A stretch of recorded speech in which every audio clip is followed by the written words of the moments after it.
UK study visa की गल करिए तो सब तो पहला देखो जो स्टूडेंट्स के सवाल आते हैं ना कि आयल्स तो बिना सानू एक चंगी ऑप्शन जो है जरूर दसो।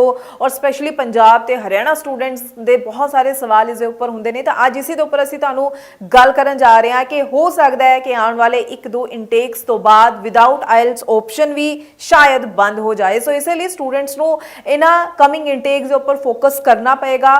होर की रीजन रह सकते हैं कि तुहानू इन्हां कमिंग इंटेक्स उपर ही फोकस करना पे, क्योंकि असी बार बार गल कर रहे हैं पंजाब एंड हरियाणा स्टूडेंट जो कि हमेशा अपने लिए चंगी ऑप्शन भी मंगता है, आयल्स भी छुटकारा चाहता है। तो अज की वीडियो सारे स्टूडेंट्स लिए बहुत खास रहने वाली है। जो आप गल नाल दी नाल जनवरी इंटेक की कर रहे हैं, किहड़ी गल्लां दा ध्यान जरूर रखो और विदाउट आयल्स ऑप्शन की जिहड़ी मंग करते हैं ना, जिन्हां दी एक इंटरस्ट ही सवाल के उपर हुंदा है, वो तो यह वीडियो जरूर ध्यान नाल जरूर सुनन ते होरां नाल भी शेयर करन, ताकि आने वाले टाइम लैके जो चेंजेस हो सकदियां ने उसनूं लैके तुसीं पहला ही अवेयर हो तो जनवरी इंटेक दे विच फटाफट तुसीं अप्लाई करके अपना वीज़ा हासिल कर लो। स्वागत है जी सारिਆਂ ਦਾ। मैं हरजोत कौर डिटेल विच पूरी इन्फॉर्मेशन तुहाडे नाल सांझी करनगे स्टडीज केयर अब्रॉड दे चंडीगढ़ ब्रांच हैड अनीता पंडराल जी साडे नाल ने। बहुत बहुत स्वागत है जी। सत श्री अकाल। सत श्री अकाल।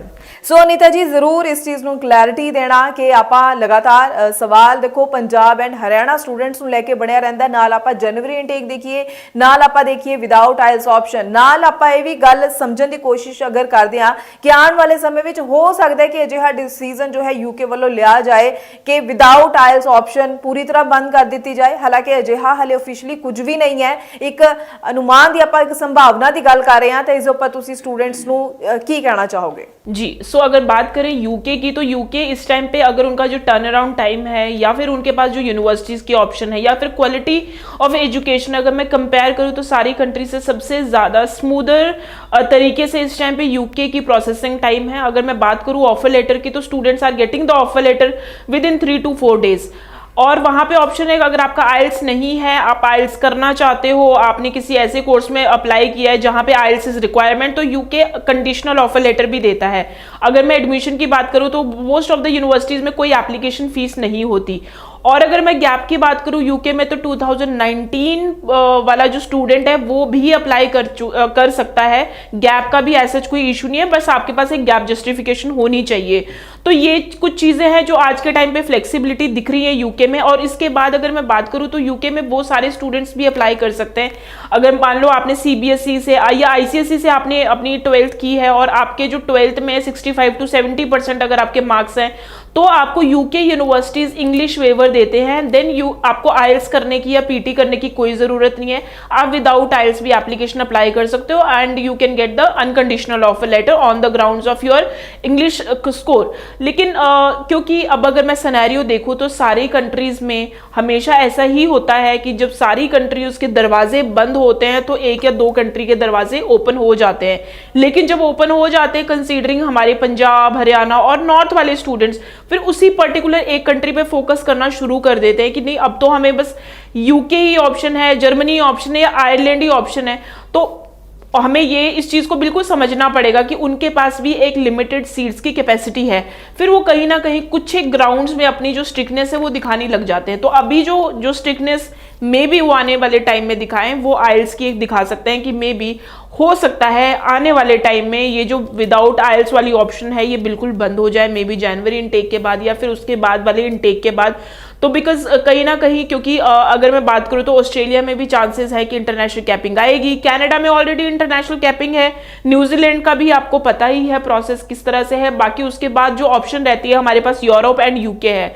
तो अगर मैं कंपेयर करूं तो लोग ज़्यादातर जो प्रेफरेंस होती है यूरोप से पहले अगर किस स्टूडेंट अगर प्रेफरेंस देते हैं वो यूके को देखते हैं। तो अनुमान ये लगा सकते हैं हम कि जितने भी स्टूडेंट्स हैं वो जो मेजर बल्क आएगा वो यूके यूनिवर्सिटीज़ की तरफ आएगा। तो इससे पहले यूके अपनी जो गाइडलाइन है वो थोड़ी स्ट्रिक्ट करे या फिर उनका जो प्रोसेसिंग टाइम है वो बढ़ा दे, कैश में डिलीवर करने में थोड़ा टाइम लगाए या फिर हाई कमीशन का डिसीजन देते हुए टाइम लगाए, या फिर ये इंग्लिश जो वेवर आज के टाइम पे दे रही है यूके यूनिवर्सिटी इसमें थोड़ा प्रॉब्लम आए। तो इससे पहले if you want to apply for UK then you can apply, क्योंकि इस टाइम पे आपको इंग्लिश वेवर भी मिलेगा।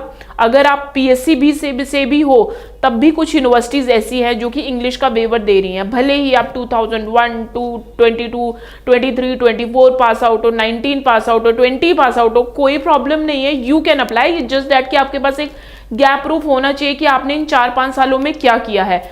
आप सीबीएसई से हो, आप आईसीएसई से हो, आपको कहीं ना कहीं वो वेटेज मिलेगी आपके इंग्लिश स्कोर के ऊपर। सो जनवरी इनटेक अवेलेबल है, deadlines are there, seats are available. लेकिन हमें अगर आपने कभी भी R&D किया है तो आज से 3-4 साल पहले भी यही था कि यूके का हाल बिल्कुल कनाडा की तरह हो गया था। सीट अवेलेबिलिटी वाली एक ऑप्शन आ गई थी कि पता नहीं यूके में इस पर्टिकुलर यूनिवर्सिटी में सीट है भी या नहीं है, क्योंकि कनाडा का तो आपको पता ही है कि हमेशा कनाडा का जो पैटर्न है वो सीट अवेलेबिलिटी के ऊपर चलता है। तो यूके का भी इस टाइम पे उनके पास सीट्स हैं, that is the reason they are accepting the application. But जब उनके पास वो जो सीट्स थोड़ी कहीं ना कहीं वो फिल होनी शुरू हो जाएंगी तो मे बी थोड़ी सी प्रॉब्लम आ सकती है, लेकिन still this is the very good chance, the golden opportunity that seats are also available. they are जो एप्लीकेशन का जो टर्न अराउंड टाइम है वो बहुत कम है, हाई कमीशन बहुत कम टाइम लगा रही है, यानी कि 15 से 20 दिन के अंदर लोगों को यूजुअली वीजा डिसीजन आ रहे हैं, कैश की डेडलाइन भी है। तो you can apply your application, January intake is all yours, you can apply your application as soon as possible। जी बिल्कुल। सो जरूर देखो इस समय बहुत चंगा पॉजिटिव रिजल्ट्स आ रहे ने ਤੇ ਤੁਸੀਂ ਵੀ ਜ਼ਰੂਰ ਟਾਈਮਲੀ ਅਪਲਾਈ ਕਰੋ ਜਨਵਰੀ ਇਨਟੇਕ ਲਈ। ਜਿਵੇਂ ਕਿ ਅਨੀਤਾ ਜੀ ਨੇ ਕਿਹਾ ਕਿ ਹੁਣ ਆਉਣ ਵਾਲੇ ਸਮੇਂ ਵਿੱਚ ਹੋ ਸਕਦਾ ਯੂਕੇ ਵੀ ਆਪਣੀ ਗਾਈਡਲਾਈਨਸ ਨੂੰ ਥੋੜਾ ਸਟ੍ਰਿਕਟ ਕਰ ਦੇ। ਉਸ ਤੋਂ ਪਹਿਲਾਂ ਅਗਰ ਤੁਸੀਂ ਅਪਲਾਈ ਕਰ ਲੈਣੇ ਹੋ ਤਾਂ ਫਟਾਫਟ ਤੁਸੀਂ ਆਪਣਾ ਵੀਜ਼ਾ ਵੀ ਹਾਸਲ ਕਰ ਸਕਦੇ ਹੋ। ਆਈ ਹੋਪ ਅੱਜ ਦੀ ਵੀਡੀਓ ਵਿੱਚ ਤੁਹਾਨੂੰ ਕਾਫੀ ਕੁਝ ਨਵਾਂ ਸਮਝਣ ਨੂੰ ਮਿਲਿਆ। ਅਗਰ ਫਿਰ ਵੀ ਕੋਈ ਡਾਊਟ ਹੋਵੇ ਮਨ ਦੇ ਵਿੱਚ ਲਗਾਤਾਰ ਨੰਬਰ ਡਿਸਪਲੇ ਹੈ ਇਸ ਉੱਪਰ ਕਾਲ ਕਰੋ ਜਾਂ ਫਿਰ ਸਟੱਡੀਜ਼ ਕੇਅਰ ਅਬਰੋਡ ਦੇ ਚੰਡੀਗੜ੍ਹ ਆਫਿਸ ਵਿਜ਼ਿਟ ਕਰ ਸਕਦੇ ਹੋ, ਅਨੀਤਾ ਜੀ ਨੂੰ ਮਿਲ ਸਕਦੇ ਹੋ, ਪੂਰੀ ਜਾਣਕਾਰੀ ਲੈ ਸਕਦੇ ਹੋ। ਕਮੈਂਟ ਸੈਕਸ਼ਨ ਵਿੱਚ ਵੀ ਤੁਸੀਂ ਆਪਣੇ ਸਵਾਲ ਸਾਡੇ ਨਾਲ ਸਾਂਝੇ ਕਰ ਸਕਦੇ ਹੋ। ਬਹੁਤ ਬਹੁਤ ਥੈਂਕਸ ਅਨੀਤਾ ਜੀ, ਪੂਰੀ ਇਨਫੋਰਮੇਸ਼ਨ ਤੁਸੀਂ ਸਟੂਡੈਂਟਸ ਨਾਲ ਸਾਂਝੀ ਕੀਤੀ ਹੈ। ਅੱਗੋਂ ਵੀ ਅਸੀਂ ਸਟੂਡੈਂਟਸ ਲਈ ਇਸੇ ਤਰ੍ਹਾਂ ਨਾਲ ਹੋਰ ਇਨਫੋਰਮੇਟਿਵ ਵੀਡੀਓਜ਼ ਲੈ ਕੇ ਆਉਂਦੇ ਰਵਾਂਗੇ। ਫਿਲਹਾਲ ਲਈ ਦਿਓ ਜੀ ਇਜਾਜ਼ਤ। Thank you so much. Thank you.